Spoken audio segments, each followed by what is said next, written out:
Assalamualaikum warahmatullahi wabarakatuh. Saya Eka Aulia Putri, Prodi Agroteknologi dengan NIM 24352036. Di sini saya akan menjelaskan video tentang kesalahan ejaan atau diksi beserta contoh yang ada di lingkungan sekitar kita.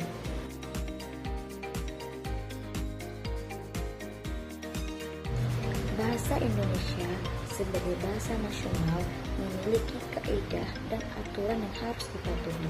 Salah satunya terkait ejaan dan pemilihan kata atau diksi. Dalam praktiknya, masih banyak ditemukan kesalahan dalam penulisan ejaan maupun dalam memilih diksi yang tepat. Hal ini dapat mengganggu kejelasan makna dan efektivitas komunikasi, baik dalam tulisan maupun lisan. Apa itu kesalahan ejaan atau diksi? Kesalahan ejaan atau diksi adalah bentuk kekeliruan dalam berbahasa, baik secara tertulis maupun lisan, yang terjadi karena tidak tepatnya penggunaan kaidah bahasa Indonesia. 1. Kesalahan ejaan adalah ketidaksesuaian dalam penulisan huruf, kata, atau tanda baca dengan kaidah yang ditetapkan dalam Pedoman Umum Ejaan Bahasa Indonesia PUEBI. Contoh, yang salah adalah apotik, sedangkan yang benar adalah apotek. 2.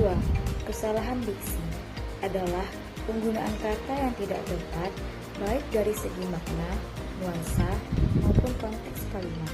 Contoh, yang salah adalah dia sangat efektif mengikuti lomba, sedangkan yang benar, dia sangat antusias mengikuti lomba.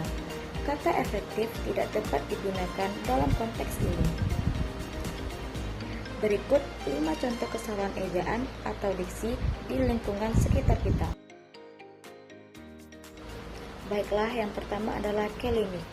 Klinik merupakan kesalahan ejaan. Kata yang benar adalah klinik, sesuai dengan ejaan baku dalam Kamus Besar Bahasa Indonesia KBBI. Penulisan klinik menambahkan huruf vokal E yang tidak sesuai dengan kaidah penyerapan kata asing dalam bahasa Indonesia. Jadi, klinik salah ejaan, sedangkan klinik ejaan baku yang sesuai PUEBI dan KBBI. Selanjutnya 2. Praktek dokter gigi. Praktek dokter gigi merupakan kesalahan ejaan. Kata praktek adalah bentuk tidak baku dari praktik. Menurut Kamus Besar Bahasa Indonesia KBBI dan Pedoman Umum Ejaan Bahasa Indonesia PUEBI, penulisan yang benar adalah praktik. Jadi, bentuk yang benar adalah praktik dokter gigi. Baiklah, contoh yang ketiga adalah Wareng Bagas. Wareng Bagas merupakan kesalahan ejaan. Wareng adalah bentuk ejaan lama dari kata warung yang digunakan pada masa ejaan Belanda, ejaan Van Ophuijsen. Dalam ejaan bahasa Indonesia yang berlaku saat ini, PUEBI, bentuk baku dan yang sesuai dengan KBBI adalah warung. Jadi, bentuk baku dari wareng adalah warung, sesuai dengan PUEBI dan KBBI. Selanjutnya, contoh yang keempat, apotik melati. Apotik melati merupakan kesalahan ejaan. Kata apotik adalah bentuk tidak baku dalam bahasa Indonesia. Bentuk yang benar dan baku menurut Kamus Besar Bahasa Indonesia KBBI dan Pedoman Umum Ejaan Bahasa Indonesia PUEBI adalah apotek. Seperti contoh pada gambar ini. Jadi, bentuk yang benar adalah apotek melati. Baiklah, contoh yang terakhir yaitu layanan bis pariwisata. Layanan bis pariwisata mengandung kesalahan ejaan. Kata bis adalah bentuk tidak baku dalam bahasa Indonesia. Bentuk yang baku dan sesuai dengan KBBI serta PUEBI adalah bus.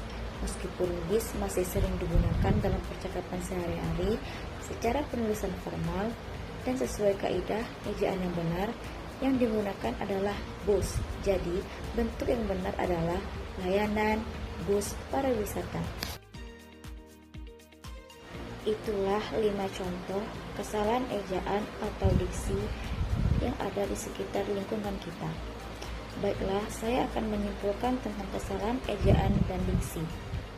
Kesalahan ejaan dan diksi merupakan dua aspek penting yang sering terjadi dalam penggunaan bahasa Indonesia, baik dalam konteks tulisan maupun lisan. Keduanya dapat berdampak pada kejelasan makna, efektivitas komunikasi, dan kualitas bahasa yang digunakan. Oleh karena itu, pemahaman yang baik terhadap kaidah ejaan dan pemilihan kata yang tepat sangat diperlukan, terutama dalam konteks akademik, profesional, maupun publik. Kesalahan ejaan terjadi ketika penulisan suatu kata tidak sesuai dengan kaidah yang ditetapkan dalam Pedoman Umum Ejaan Bahasa Indonesia (PUEBI) dan Kamus Besar Bahasa Indonesia (KBBI). Kesalahan ini dapat meliputi penggunaan huruf kapital, tanda baca, penulisan kata serapan, hingga bentuk kata baku dan tidak baku. Contoh umum kesalahan ejaan antara lain: menulis praktik seharusnya praktik, apotik seharusnya apotek, bis seharusnya bus, dan warung seharusnya warung. Dengan memahami perbedaan dan contoh-contoh dari kesalahan ejaan dan diksi, kita dapat meningkatkan kemampuan berbahasa secara lebih tepat dan akurat. Penggunaan bahasa yang benar tidak hanya mencerminkan kecakapan berbahasa seseorang, tetapi juga menunjukkan penghargaan terhadap bahasa Indonesia sebagai alat komunikasi yang resmi dan bernilai. Oleh karena itu, penting bagi setiap penutur dan penulis bahasa Indonesia untuk terus belajar dan membiasakan diri menggunakan bahasa yang sesuai dengan kaidah demi terciptanya komunikasi yang efektif, jelas, dan bermartabat. Baiklah, sekian video saya tentang kesalahan ejaan atau diksi beserta contoh yang ada di lingkungan sekitar kita. Assalamualaikum warahmatullahi wabarakatuh.